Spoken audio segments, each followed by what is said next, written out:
तो नमस्कार साथियों, स्वागत है आपका। और आज हम पढ़ने वाले हैं रिसर्च मैथडोलॉजी, जिसको हम मनोविज्ञान जो है, समाजशास्त्र और शिक्षा में जो है शोध विधियां भी कहते हैं।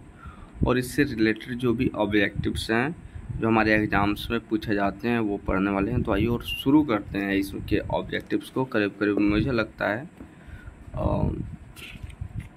200 से लेके 250 तक क्वेश्चंस होंगे, जिनमें से जब भी आपके क्वेश्चंस पूछे जाएंगे वो बहुत सारे जितने इंपॉर्टेंट क्वेश्चंस होते हैं वो जरूर ही आएंगे। तो आइए शुरू करते हैं। पहला नंबर हमारा क्वेश्चन है, वैज्ञानिक शोध की कई विशेषताएं होती है, निम्न में से किसे इन विशेषताओं की जो है सूची में शामिल नहीं किया जा सकता है?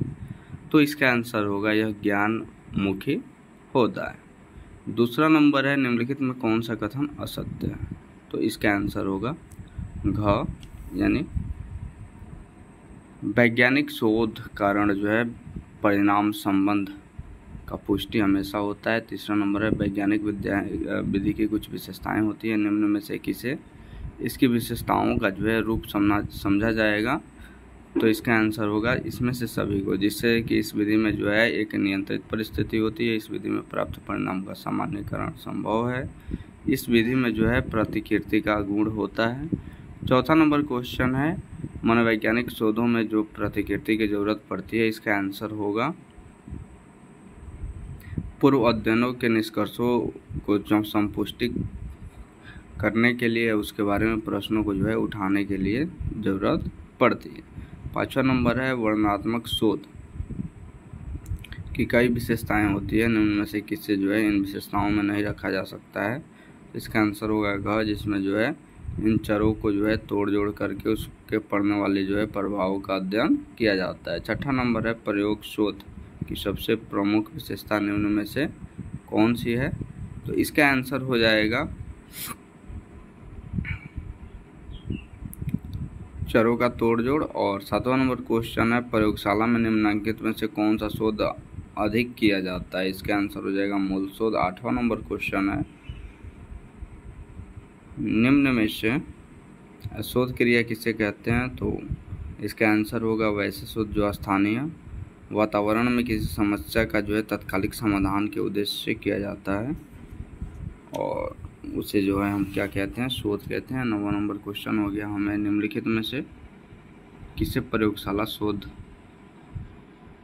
प्रयोग शोध की परिसीमा में नहीं रखा जा सकता है? इसके आंसर होगा इनमें से आंतरिक वैधता की जो है कमी होती है। 10वां नंबर है, निम्न में से किसे अप्रयोगात्मक शोध की श्रेणी में नहीं रखा जा सकता है? इसका आंसर हो जाएगा क्षेत्र प्रयोग।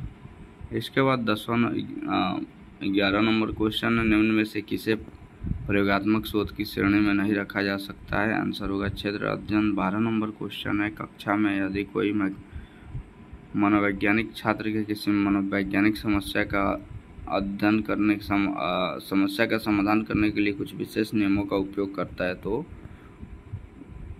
उनके शोध को क्या कहा जाएगा? इसका आंसर होगा प्रयुक्त शोध। इसके बाद 13 नंबर क्वेश्चन है, मनोवैज्ञानिक शोध की शुरुआत होती है, तो आंसर होगा किसी समस्या से। 14 नंबर क्वेश्चन है, मनोवैज्ञानिक शोध में यदि समस्या जो है संबद्ध साहित्य की समीक्षा न की जाए तो क्या होगा? आंसर होगा अध्ययन की सार्थकता जो है सार्थकता समाप्त हो जाएगी। 15 नंबर क्वेश्चन है, पुरस्कार से सीखने की प्रक्रिया तेज होती है जैसे कथन को अपनी निम्नलिखित में से किस श्रेणी में कहेंगे?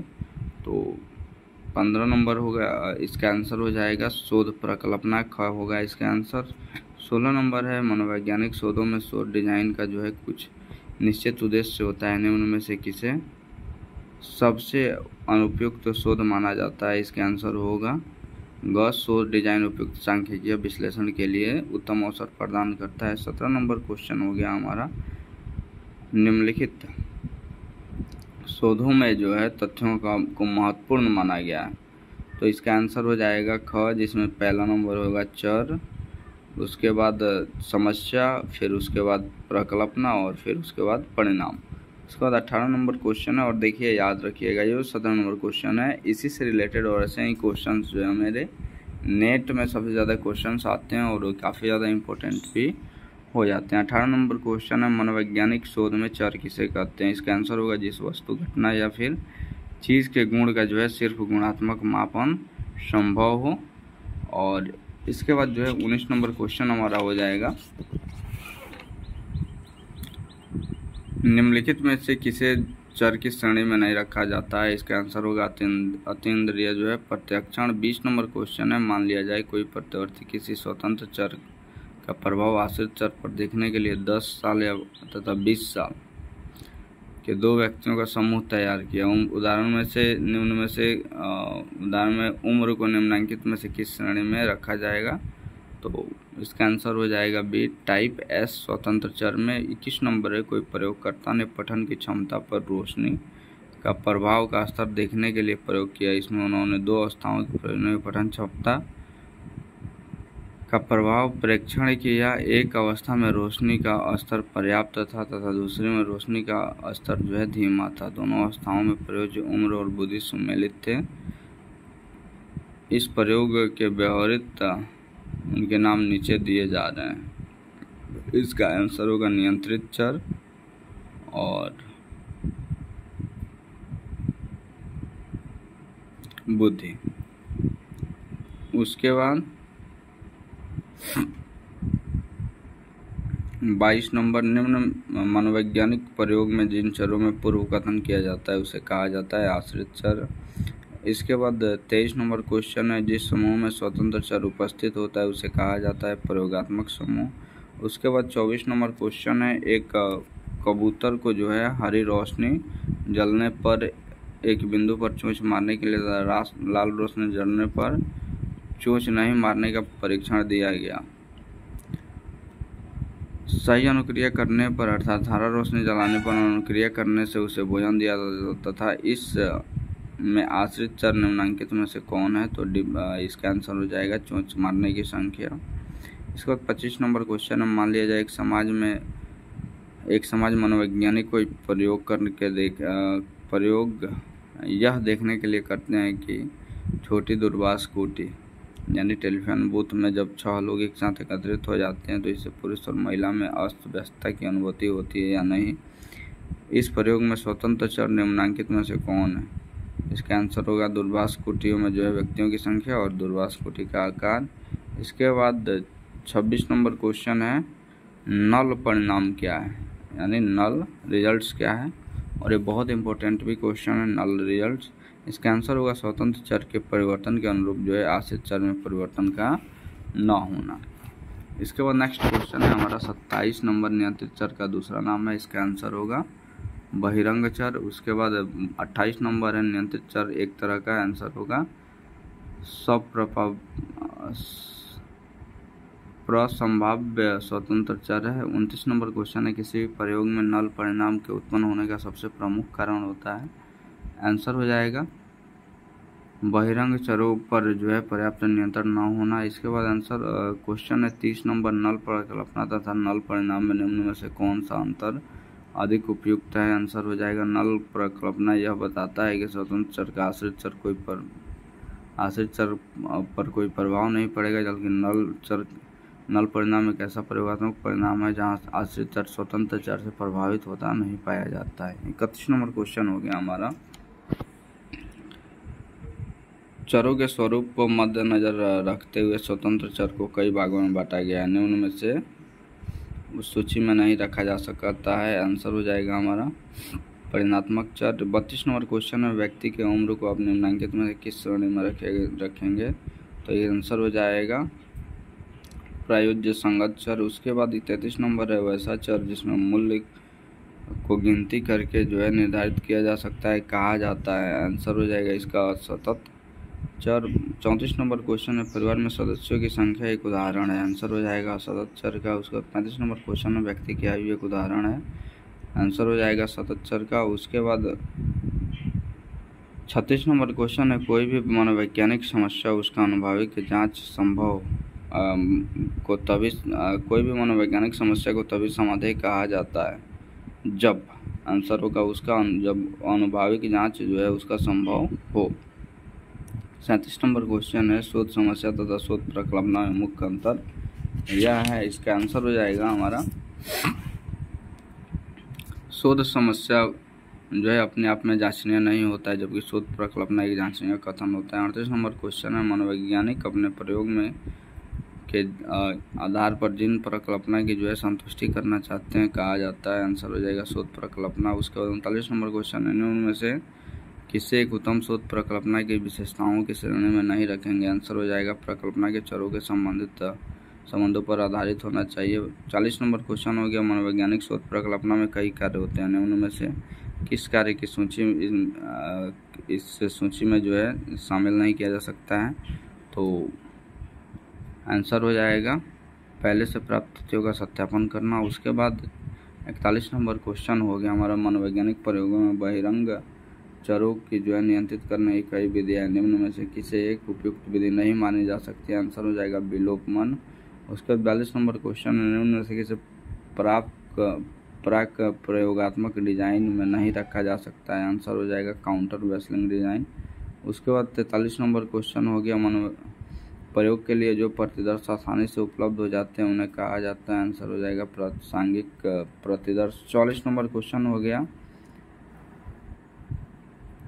कोटा प्रतिदर्श एक उदाहरण, आंसर हो जाएगा असंभावित प्रतिदर्श का। उसके बाद 45 नंबर क्वेश्चन हो गया, शुद्ध डिजाइन कुछ कसौटी की जो है कुछ कसौटियां हैं जिनके आधार पर उसकी परख की जाती है, उनमें से किसे एक उत्तम कसौटी आप नहीं कहेंगे, आंसर हो जाएगा हमारा घ विश्वसनीयता को उन्नत बनाए रखने की क्षमता। हो सकता है विश्वसनीयता जो है वो कम भी हो जाए और ज़्यादा भी हो जाए।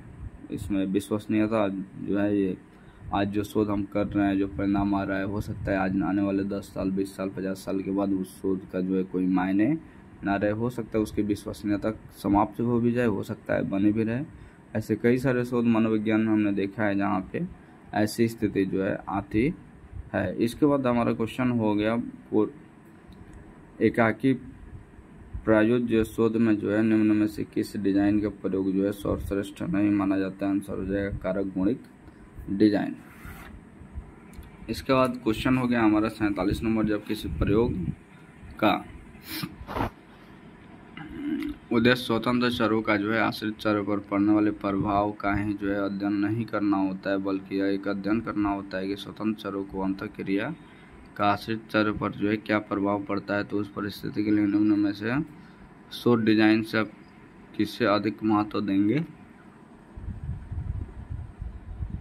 आंसर हो जाएगा कारक गुणित डिजाइन। उसके बाद है हाथोर्न प्रभाव क्या है, इसका आंसर हो जाएगा एक ऐसा प्रभाव जो प्रयोगकर्ता अचेतन रूप से प्रयोग के परिणाम पर डालकर उसे प्रभावित कर देता है। इसके बाद 49 नंबर क्वेश्चन में, जब वो कोई प्रयोगकर्ता जो है नल प्रकल्पना को सही रहते हुए उसे अस्वीकृत कर देता है तो उसे कहा जाता है, आंसर हो जाएगा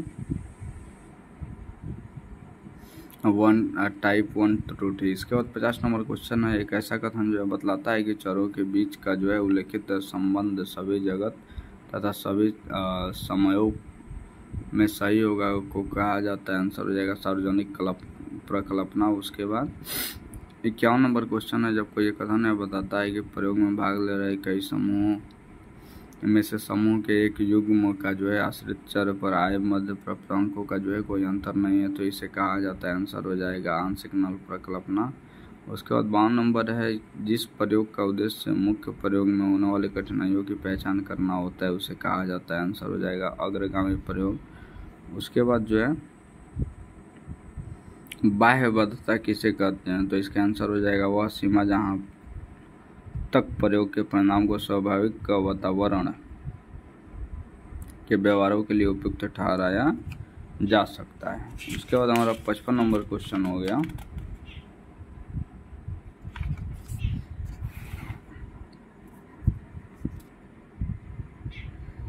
जब नल प्रकल्पना गलत रहता है फिर भी प्रयोगकर्ता उसे अस्वीकृत करने में असफल होता है तो इसे कहा जाता है, आंसर हो जाएगा टाइप 2 त्रुटि। 56 नंबर क्वेश्चन है, मनोवैज्ञानिक के शोधों में संस्करण की व्यस्तता से तात्पर्य होता है, आंसर हो जाएगा एक ऐसी स्थिति जिसमें डीवी पर सभी बहिरंग चरों का प्रभाव पड़ता पाया जाता है। इसके बाद है 58 नंबर, वह चर जिसे प्रयोगकर्ता द्वारा मापा जाता है तथा विलेखित किया जाता है को कहा जाता है, आंसर हो जाएगा आश्रित चर। 59 नंबर, जब किसी स्वतंत्र चर का प्रभाव दूसरे चर के सभी स्तरों पर समान पड़ता है तो इसे कहा जाता है, आंसर हो जाएगा मुख्य प्रभाव। इसके बाद 60 नंबर क्वेश्चन है, एक प्रयोगात्मक परिणाम जो उस समय प्राप्त होता है जब डीवी पर एक स्वतंत्र चर के स्तर का प्रभाव दूसरे स्वतंत्र चर के स्तर के प्रभाव से भिन्न होता है तो इसे कहा जाता है मुख्य प्रभाव। इसके बाद आंसर क्वेश्चन हो गया हमारा 61 नंबर, जब किसी मापने विधि में जो है मनोवैज्ञानिक अनुभूतियों भौतिक उद्दीपकों के बीच जो है संबंध के अध्ययन पर प्रकाश डाला जाता है तो उसे कहा जाता है, तो आंसर हो जाएगा मनोदैहिक मापने। उसके बाद 62 नंबर क्वेश्चन हो गया, मनोवैज्ञानिक मापने में मनोवैज्ञानिक गुणों को मापा जाता है, आंसर हो जाएगा मनोवैज्ञानिक गुणों को मापा जाता है। इसके बाद 63 नंबर क्वेश्चन है, तुलनात्मक निर्णय का प्रतिपादन किसने किया था, आंसर हो जाएगा थर्स्टन। उसके बाद थर्स्टन शब्दावली में किसी उद्दीपक के प्रति व्यक्ति की गई अनुक्रिया को कहा जाता है, आंसर हो जाएगा विभेदक प्रक्रिया। उसके बाद है 65 नंबर, मनोवृत्ति मापने के निर्माण के लिए लिकर्ट ने एक विशेष मापने तैयार किया जाए जिसे कहा जाता है, आंसर हो जाएगा समदृष्टि अंतराल विधि। इसके बाद नेक्स्ट क्वेश्चन है हमारा, थर्स्टन द्वारा प्रतिपादित समदृष्टि अंतराल विधि में निर्णायकों को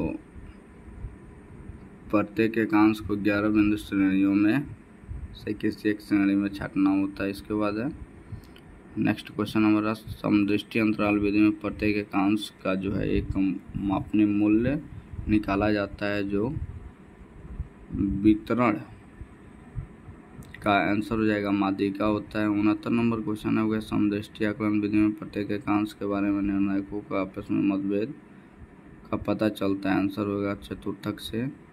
उसके बाद 70 नंबर, जब किसी कथन के जो है मापनीय मूल्य के बारे में निर्णायकों में सहमति कम होती है तो ऐसी परिस्थिति में उस वितरण का चतुर्थक जो है बड़ा होगा। उसके बाद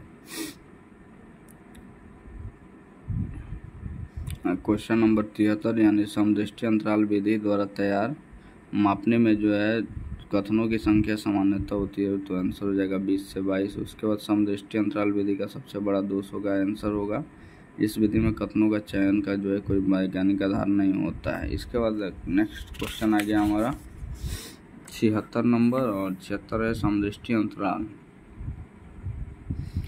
विधि में जो है युग्मित तुलना विधि की अपेक्षा एक विशेष लाभ यह है, आंसर हो जाएगा समदृष्टि अंतराल विधि का उपयोग एकांशों की संख्या अधिक होने पर भी उत्तम ढंग से की जा सकती है। उसके बाद 77 नंबर क्वेश्चन हो गया, अनुक्रमिक अंतराल विधि का प्रतिपादन थर्स्टन ने किया था। उसके बाद 78 नंबर क्वेश्चन हो गया, समदृष्टि अंतराल विधि की मूलतः किसी कठिनाई को दूर करने के लिए अनुक्रमिक अंतराल विधि का प्रतिपादन किया गया था, आंसर हो जाएगा समदृष्टि अंतराल विधि में विभिन्न अंतरालों की जो है आपसी दूरी की जो है संभाव्य असमानता को दूर करने के ख्याल से। उसके बाद 79 नंबर क्वेश्चन है, अनुक्रमिक अंतराल विधि में संचयी अनुपात ज्ञात किस प्रकार किया जाता है, आंसर हो जाएगा संचयी आवृत्ति को n से रेसिप्रोकल से गुना करके। उसके बाद 80 नंबर है, जब संचयी अनुपात 0.50 होता है तो उसका पूरा सामान्य विचरण होता है, आंसर हो जाएगा 0। उसके बाद 81 नंबर क्वेश्चन, जब संचयी अनुपात 0.5 से जो है ज़्यादा होता है तो उसका पूरा सामान्य वितरण होगा, आंसर होगा धनात्मक की ओर। उसके बाद 82 नंबर क्वेश्चन है, मनोवृत्ति मापने को मापने के लिए लिकर्ट ने एक विशेष प्रविधि का प्रतिपादन किया जिसे कहा जाता है, आंसर हो जाएगा संकलित रेटिंग विधि। 83 नंबर क्वेश्चन है, निम्न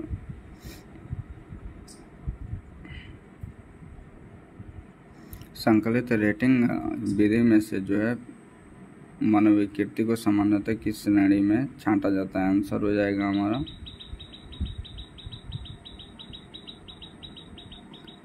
उसके बाद लिकर्ट विधि में जो है अनुकूल एकांश की स्थिति में उच्चतम धनात्मक मूल्य निम्नलिखित में से किसे माना जाता है, पूर्ण सहमत को माना जाता है।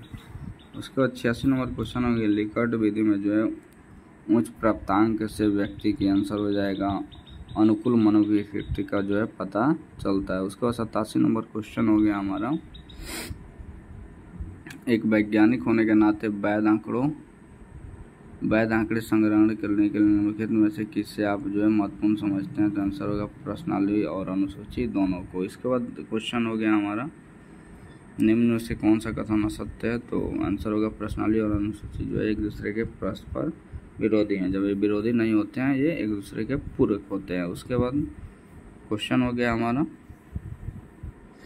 साक्षात्कार को निम्न में से किस श्रेणी में रखा जाता है? तो आंसर हो जाएगा प्रेक्षण। उसके बाद 94 नंबर क्वेश्चन हो गया, जिस साक्षात्कार में जो है साक्षात्कारता अभ्यर्थी के कुछ मानक प्रश्नों को एक निश्चित क्रम में पूछता है, उसे कहा जाता है संरचित साक्षात्कार यानी स्ट्रक्चर्ड जो है इंटरव्यू। उसके बाद 95 नंबर क्वेश्चन है, संरक्षित साक्षात्कार में जिस प्रश्नावली का उपयोग किया जाता है उसे कहा जाता है साक्षात्कार अनुसूची। उसके बाद 96 नंबर क्वेश्चन है, साक्षात्कार अनुसूची की कई विशेषताएं हैं और निम्न में से किससे आप जो है इस सूची में नहीं रखेंगे? आंसर हो जाएगा साक्षात्कार अनुसूची सिर्फ निश्चित या सीमित एकांशीय प्रश्नों को ही सम्मिलित किया जाता है, जबकि ऐसा बिल्कुल नहीं है। हम जिस प्रकार के प्रश्न चाहे वैसे हम प्रश्न उसमें रख सकते हैं। उसके बाद नेक्स्ट क्वेश्चन है हमारा, निम्न में से जो है किस मापने विधि में जो है एक वमीयता पर जो है ये बल डाला गया? आंसर हो जाएगा गठमान मापने। उसके बाद 99 नंबर क्वेश्चन है, सामाजिक दूरी को जो है आधार मानकर मनोवृत्ति मापने का प्रयास किसके द्वारा किया गया है? आंसर हो जाएगा बोगार्ट्स द्वारा। उसके बाद नेक्स्ट क्वेश्चन हो गया हमारा, बोगार्ट्स द्वारा विकसित मनोविकृति मापने में सबसे ऊपर श्रेणी द्वारा पता चलता है। आंसर हो जाएगा अत्यधिक सामाजिक निकटता। उसके बाद आंसर क्वेश्चन हो गया, बोगार्ट्स के मापने में जो है 5वीं श्रेणी निम्नलिखित में से कौन सा? आंसर हो जाएगा अपने देश के नागरिक के रूप में। उसके बाद 102 नंबर क्वेश्चन, अगर आप एक पाकिस्तानी व्यक्ति के प्रति जो है मनोवृत्ति का मापन करने के लिए कहा जाए तो निम्नलिखित में से जो है माप नियमों में किस मापने द्वारा? तो बोगार्ट्स मापने द्वारा। उसके बाद नेक्स्ट क्वेश्चन हो गया हमारा, लिकर्ट विधि द्वारा तैयार मनोविकृति मापने में जो है एकांशों की संख्या होती है, तो लगभग 20 से 25 के बीच में होती है। इसके अंदर नेक्स्ट क्वेश्चन हो गया हमारा,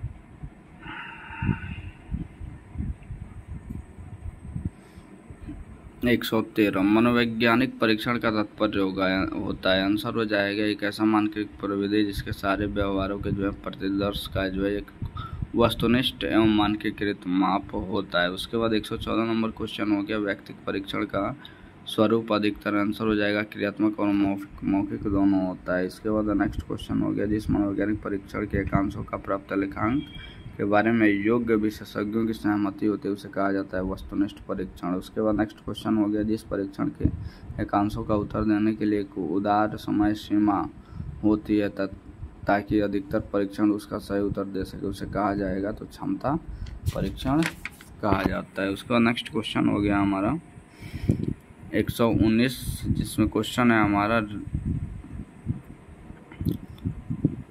रैमन प्रोग्रेसिव मैट्रिसेज को आप किस तरह से जो है परीक्षण में सम्मिलित करेंगे? आंसर हो जाएगा शाब्दिक परीक्षण। उसके बाद नेक्स्ट क्वेश्चन है हमारा, निम्नलिखित में से कौन वस्तुनिष्ठ एकांश में वस्तुनिष्ठता जो है सचमुच में जो है सबसे कम होती है? आंसर हो जाएगा पूरक एकांश। उसके बाद नेक्स्ट क्वेश्चन है, बहुविकल्प एकांशों में एक सही उत्तर होता है, बाकी अन्य उत्तर जो है ये एक दूसरे से जो है सही उत्तर से मिलता है, ऐसे मिलते जुलते उत्तर को क्या कहा जाता है? तो आंसर हो जाएगा आशेदक, या फिर ऐसे हम बोलते हैं डिस्ट्रेटर।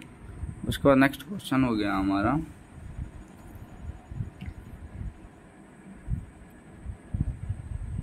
एकांश विश्लेषण का जो है मुख्य उद्देश्य होता है? आंसर हो जाएगा हमारा एकांशों की कठिनता का स्तर जो है और विभेदक सूचकांक के बारे में महत्वपूर्ण सूचना प्रदान करना। उसके बाद नेक्स्ट क्वेश्चन हो गया हमारा,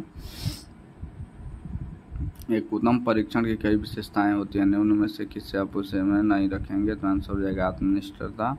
उसका नेक्स्ट क्वेश्चन हो गया हमारा 129, मनोवैज्ञानिक परीक्षण का जो है न्यूनतम वैनिष्ठ हर किसे कहा जाता है? तो आंसर हो जाएगा एकांश को। उसके बाद 130 नंबर, पहचान एकांश किसे कहा जाता है? तो आंसर हो जाएगा जिस एकांश के सही उत्तर का चयन दिए गए उत्तरों में जो है परीक्षार्थी को करना होता है। उसके बाद 131 नंबर हो गया, एकांश की कठिनता का स्तर जो है से क्या तात्पर्य होगा? आंसर होगा इसका एकांश का जो है सफलता पाने वाले परीक्षार्थियों का प्रतिशत। उसका नेक्स्ट क्वेश्चन हो गया हमारा, अगर किसी एकांश की कठिनता का स्तर 90% है, इसका मतलब ये हुआ आंसर हो जाएगा एकांश काफ़ी आसान है। उसके बाद एक उत्तम एकांश के लिए कठिनता स्तर कितनी होनी चाहिए, आंसर हो जाएगा क 0.50। उसके बाद एक ऐसा परीक्षण जिसमें कठिनता स्तर 0.6 से 0.5 होती है, इसको हम क्या कहते हैं, तो शिखर परीक्षण कहते हैं। उसके बाद नेक्स्ट क्वेश्चन हो गया हमारा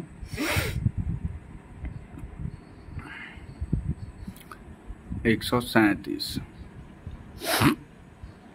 जब किसी एकांश पर जो है उच्चतर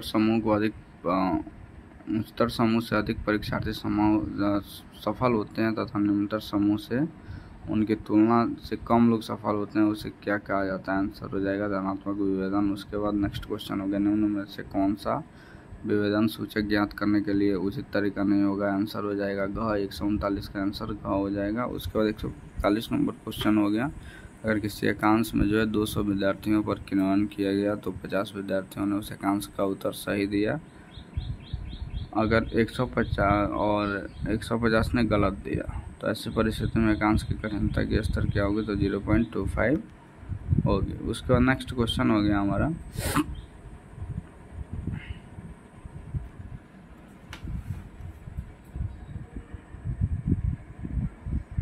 149। विश्वसनीयता ज्ञात करने के लिए जो है सबसे लोकप्रिय विधि कौन सा है, तो आंसर हो जाएगा विवर्तार्थ जो है विश्वसनीयता विधि। उसके बाद नेक्स्ट क्वेश्चन हो गया विवक्तार्थ विधि द्वारा विश्वसनीयता ज्ञात करने के लिए एक विशेष सूत्र का प्रयोग किया जाता है, उसे कहा जाता है, तो आंसर होगा स्पीरमैन ब्राउन प्रोफेसी सूत्र। उसके बाद 151 हो गया विश्वसनीयता का गुण होता है, आंसर हो जाएगा परीक्षांतर प्राप्तांकों का हो जाता है। उसके बाद नेक्स्ट क्वेश्चन हो गया हमारा परीक्षण प्राप्तांकों विश्वसनीयता से तात्पर्य होता है, आंसर हो जाएगा परीक्षण के आत्मसात संबंध से। उसका नेक्स्ट क्वेश्चन हो गया निम्न में से कैसे विश्वसनीयता का जो है तार्किक तकनीकी का अर्थ समझा जाता है, आंसर हो जाएगा प्राप्त प्रसरण। उसके बाद नेक्स्ट क्वेश्चन हो गया हमारा निम्न में से 154 नंबर क्वेश्चन, निम्न में से किसे यादृच्छिक त्रुटि की विशेषता में शामिल नहीं किया जाता है, आंसर हो जाएगा यादृच्छिक त्रुटि हमेशा एक दिशा में धनात्मक हमेशा प्राप्तांक एक दिशा में प्राप्तांक की जो है को खींचता है। उसके बाद नेक्स्ट क्वेश्चन हो गया हमारा प्रतिदर्श वैधता किसे कहते हैं, आंसर हो जाएगा परीक्षण जिस सीमा तक जो है महत्वपूर्ण अंतर विषय क्षेत्र का प्रतिनिधित्व जो है ठीक ढंग से कर पाता है, उसे प्रतिदर्श वैधता कहा जाता है। उसका नेक्स्ट क्वेश्चन हो गया 159। इसमें क्वेश्चन है अगर किसी परीक्षण में 2 फॉर्म का क्रियान्वयन किसी विभिन्न समयों में किया जाता है तो उसका जो है प्राप्त गुणांक को कहा जाता है, आंसर हो जाएगा स्थिरता एवं तुल्यता गुणांक। उसका नेक्स्ट क्वेश्चन हो गया किसी परीक्षण के 2 फॉर्म को तुल्य तब माना जाता है जब, आंसर हो जाएगा उपयुक्त 3 अवस्थाएं मौजूद हो और वो 3 अवस्थाएं हैं, पहला नंबर उन दोनों फॉर्म के मध्य जो है वो बराबर हो। उसके बाद दूसरा नंबर है उन दोनों फॉर्म के प्रसरण जो है ये भी बराबर। तीसरा नंबर है कि उन दोनों फॉर्म के अंतर एकांश और संबंध बराबर होता है। उसके बाद है नेक्स्ट क्वेश्चन हमारा 163। यदि किसी जो है परीक्षण की लंबाई कई तुल्यकांशों को जोड़कर वृद्धि कर दिया जाता है तो इसकी विश्वसनीयता बढ़ जाती है। उसके बाद नेक्स्ट क्वेश्चन हो गया हमारा 166। जब कोई परीक्षण उस गुण विशेषता को जो है सही ठीक ढंग से मापता है तो उसे मापने के लिए बनाया गया था, तो इसे कहा जाता है, आंसर हो जाएगा परीक्षण की वैधता। उसके बाद नेक्स्ट क्वेश्चन हो गया हमारा 169। उपलब्धि परीक्षण में निम्न में से किस तरह की वैधता जो है जरूरत से अधिक पड़ती है, आंसर हो जाएगा अंतर विषय वैधता। उसके बाद 170 नंबर क्वेश्चन किसी परीक्षण में अंतर विषय वैधता हो तो अन्य बातों के अलावा निम्न में से किसकी ज़रूरत जो है अधिक होती है, आंसर हो जाएगा उपयुक्त दोनों की। उसके बाद एक क्वेश्चन हमेशा पूछ देता है भविष्यवाची वैधता एक तरह का डैश है, आंसर हो जाएगा इसमें कसौटी संबंधित वैधता। उसका नेक्स्ट क्वेश्चन हो गया हमारा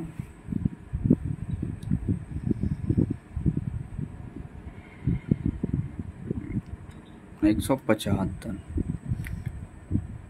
निम्न में से कौन सी वैधता परिकलन सबसे कठिन है, आंसर हो जाएगा रचनात्मक वैधता। उसके बाद 176। निम्न में से किस वैधता का जो है परिकलन सबसे आसान है, आंसर हो जाएगा प्रत्यक्ष वैधता। उसका नेक्स्ट क्वेश्चन हो गया हमारा 178। जब किसी परीक्षण तथा बाह्य कसौटी तथा निम्न संबंध है तो इसे कहा जाता है, आंसर हो जाएगा अभिसारी वैधता।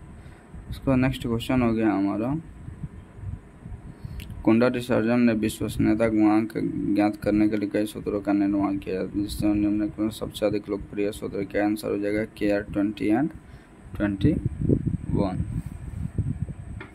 उसके बाद 83 नंबर क्वेश्चन 183 हो गया, परीक्षण की विश्वसनीयता और वैधता किस परिस्थिति पर सीधे निर्भर करती है, आंसर हो गया समझाती है परीक्षण में। उसके बाद 184 नंबर क्वेश्चन हो गया, उच्च विश्वसनीयता के लिए कई परिस्थितियों की ज़रूरत होती है, निम्न में से किसकी ज़रूरत इसके लिए नहीं होती है, आंसर हो जाएगा लघु परीक्षक।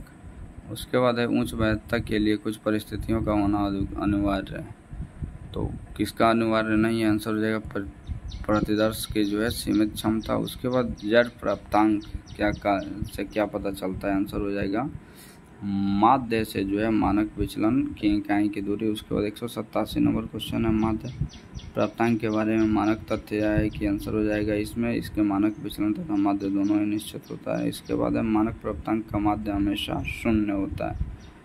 उसके बाद स्पीरमैन का जो है ये फार्मूला जो है ये आ जाता है, whole test relativity is equal to 1 plus relativity of half test बटा 2 into relativity of half test. उसके बाद नेक्स्ट क्वेश्चन हो गया हमारा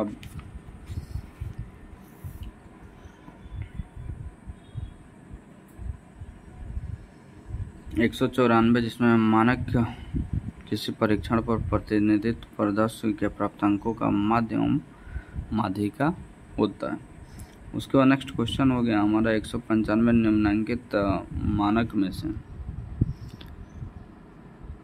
कौन सा मानक प्रयोग जो है अधिकतर मनोवैज्ञानिक परीक्षण किया जाता है, आंसर हो जाएगा सततमक मानक। उसके बाद नेक्स्ट क्वेश्चन हो गया, किसी परीक्षण पर आए प्राप्तांक से सही अर्थ निकालने के लिए निम्न में से किसकी जरूरत पड़ती है, आंसर हो जाएगा मानक की। उसके बाद नेक्स्ट क्वेश्चन हो गया हमारा गति में जो है आंतरिक संगतता, आंसर हो जाएगा क्वेश्चन हो जाएगा 202। गति परीक्षण में आंतरिक संगतता जो है विश्वसनीयता गुणांकों से जो है विश्वसनीयता का जो है आंसर हो जाएगा अति आकलन होता है। उसके बाद 204 नंबर क्वेश्चन हो गया हमारा, प्राप्तांक के लेखक विश्वसनीयता से तात्पर्य होता है, आंसर हो जाएगा प्राप्तांक लेखन करने वाले व्यक्ति का निर्णय की संगतता से। उसके बाद क्वेश्चन हो गया हमारा, किसी मानक की उपयुक्तता का मूल्यांकन करने के लिए मनोवैज्ञानिकों द्वारा 3 कसौटियों का उपयोग किया जाता है, जिसे 3R कहा गया है। वे क्या है, वे हैं, तो आंसर हो जाएगा रिप्रेजेंटिवनेस और रिवेलेंस एंड रिसेंसी। उसके बाद नेक्स्ट क्वेश्चन हो गया हमारा 211, यदि आपको विद्यार्थी की संगठनात्मक क्षमता की माप करनी है तो आप निम्न में से किस तरह का एकांश वाले जो है परीक्षण को पसंद करेंगे, आंसर हो जाएगा निबंधात्मक एकांश। उसके बाद नेक्स्ट क्वेश्चन हो गया, निम्न में से किसे कसौटी संबंध वैधता में नहीं रखा जाता है, आंसर हो जाएगा रचनात्मक वैधता। उसके बाद 213, जब कोई शोधकर्ता 2 चरों में से किसी एक चर को कारण तथा दूसरे को परिणाम सिर्फ इसलिए मान लेता है कि ये दोनों चर अक्सर साथ साथ पाए जाते हैं, तो इसे कहा जाता है, आंसर हो जाएगा हाफ पोस्ट हाफ फैलेसी। इसके बाद है, निम्न में से किसे बहिरंग चरों को नियंत्रित करने का सबसे उत्तम तरीका बतलाया है, आंसर हो जाएगा यादृच्छिकरण। उसके बाद है 215, निम्न में से किसे प्रतिदर्शन विधि में प्रतिदर्श जीव संख्या का उत्तम प्रतिनिधित्व नहीं करता है, आंसर हो जाएगा कोटा प्रदर्शन। उसके बाद नेक्स्ट क्वेश्चन हो गया हमारा, एक सहसंबंधात्मक अध्ययन में स्वतंत्र चर में तोड़ जोड़ जो है किस तरह से किया जाता है, आंसर हो जाएगा चयनात्मक रूप से। उसके बाद नेक्स्ट क्वेश्चन हो गया हमारा, आश्रित चर वह होता है 219, तो आंसर हो जाएगा स्वतंत्र चर के परिणाम स्वरूप उत्पन्न होता है। उसके बाद नेक्स्ट क्वेश्चन हो गया हमारा